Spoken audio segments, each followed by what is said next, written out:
Welcome students. आज की ephedra की इस क्लास में हम जानेंगे एनाटॉमी ऑफ लीफ के बारे में। अर्थात इस क्लास में हम इफेड्रा की जो पत्ती है उसकी आंतरिक संरचना का अध्ययन करने वाले हैं। तो आइए शुरू करते हैं। जैसा कि आपको पहले बता दिया गया है कि इफेड्रा के अंदर जो लीफ हैं वो शल्की लीफ पाई जाती है, शल्की पत्तियां पाई जाती हैं। यहाँ पर सामान्य पत्तियों की अगर हम बात करें तो जिस तरीके से साइकस और पाइनस में पाई जाती हैं वैसी पर्ण यहाँ पर उपस्थित नहीं होती हैं। और ये शल्की पर्ण जो हैं वो लगी हुई होती हैं पर्वसंधियों पर, और सीमित असीमित वृद्धि की जो शाखाएं होती हैं उन दोनों पर ही ये लगी रहती हैं। और इनकी अगर हम मॉर्फोलॉजी की बात करें तो आपको बताया था कि ये बहुत ही छोटी सूक्ष्म संरचनाएं होती हैं। और जब इसकी हम आंतरिक संरचना का अध्ययन करेंगे अनुप्रस्थ काट में, तो हमें जो अंदर के जो ऊतक हैं वो मुख्य तौर पर 3 क्षेत्रों में डिवाइड दिखाई देंगे, जिनको हम बांट सकते हैं बाह्य त्वचा, पर्ण मध्योतक और रंभ में। और यहाँ पर अगर हम देखें तो सबसे पहले बाह्य त्वचा को देखें तो बाह्य त्वचा या एपिडर्मिस की अगर बात की जाए, जैसा कि हम सभी जानते हैं कि एपिडर्मिस जो है वो सबसे बाहर वाली लेयर होती है।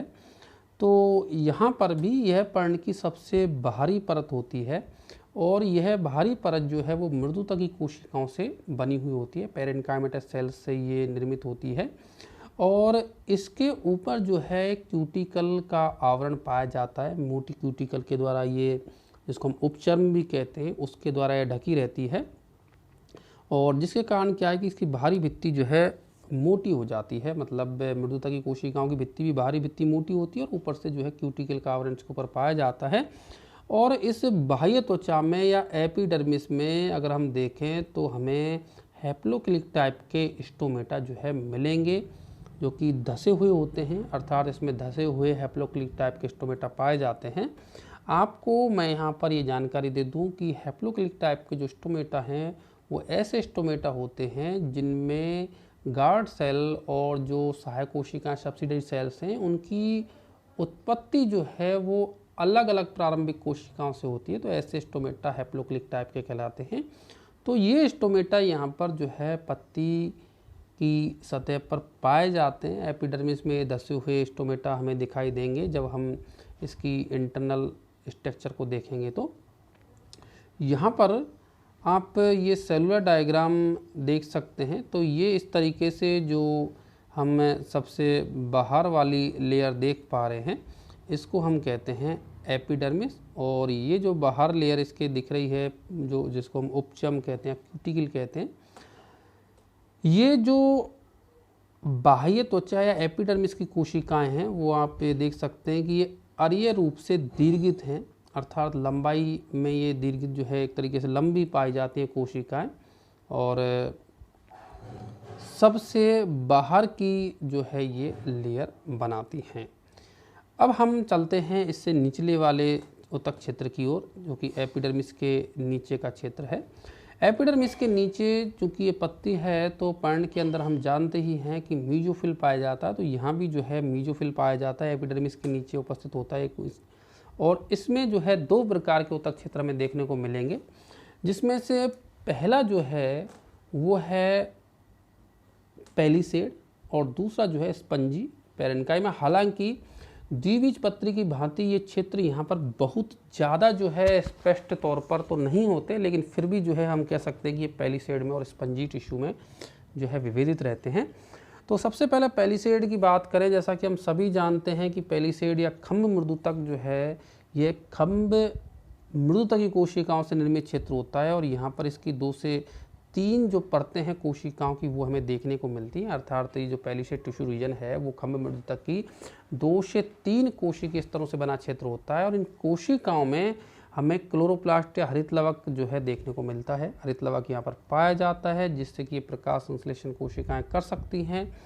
और इन कोशिकाओं के बीच में जो है हमें इंटरसेलुलर स्पेस भी जो है देखने को मिलता है। वैसे इंटरसेलुलर स्पेस कम देखने को मिलता है खम्भ मृदुता की कोशिकाओं में, लेकिन यहाँ पर जो है ये इंटरसेलुलर स्पेस हमें पेलिसेड टिश्यू के अंदर देखने को मिलेगा। ये आप जो डायग्राम देख रहे हैं, इसमें ये जो क्षेत्र आप देख पा रहे हैं कि इस एपिडर्मिस के नीचे का ये जो पूरा रीजन है वो कहलाता है पेलिसेड टिश्यू रीजन कहलाता है। और इसमें आप देख सकते हैं कि डॉट डॉट से जो दिखा रखा है वो क्लोरोप्लास्ट का पाया जाना है, हरित लवक यहाँ पर पाया जाता है। और जैसा कि मोटाई भी देख पा रहे हैं, 2 से 3 कोशिकीय स्तर जो है मोटा यहाँ पर इस पेलिसेड टिश्यू का पाया जाता है।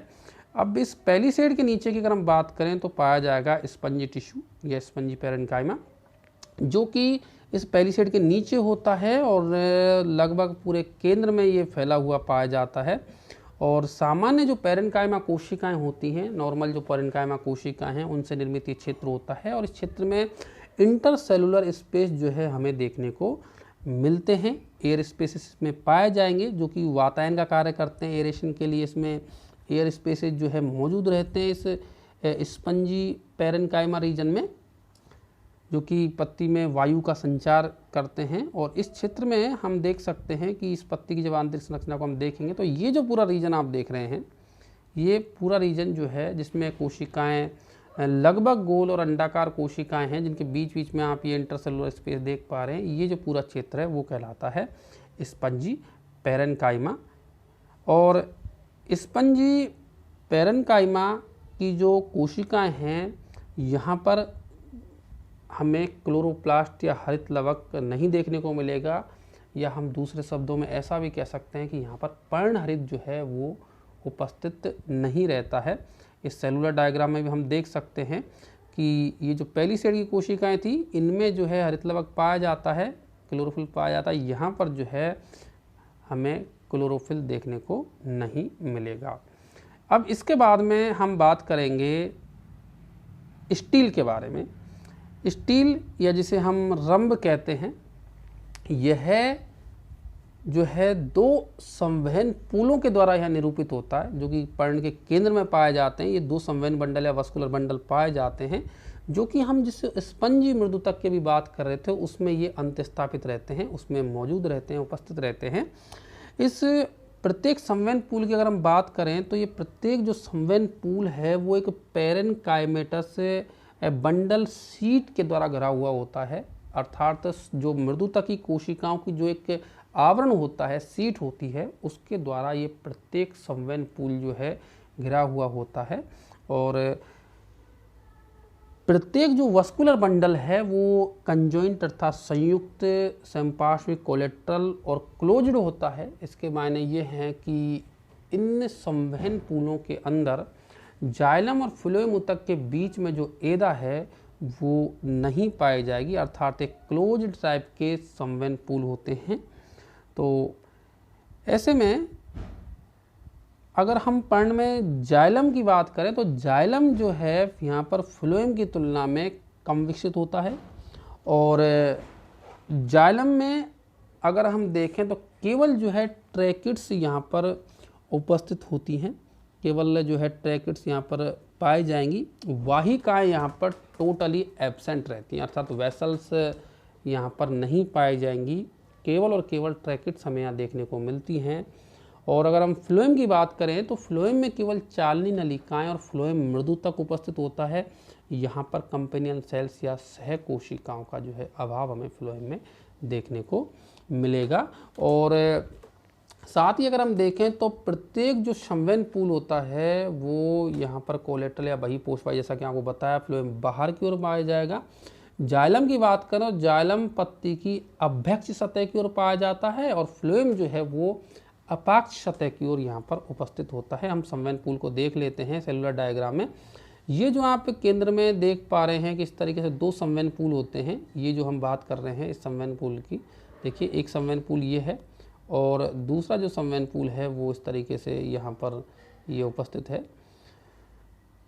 इस संवहन पूल में हम देखें तो एक तरफ जो है हमें इसमें जाइलम दिखाई देगा। जो आप ये डार्क कलर की कोशिकाएं दिखाई दे रही हैं आपको इस संवहन पूल के अंदर, वो जाइलम है।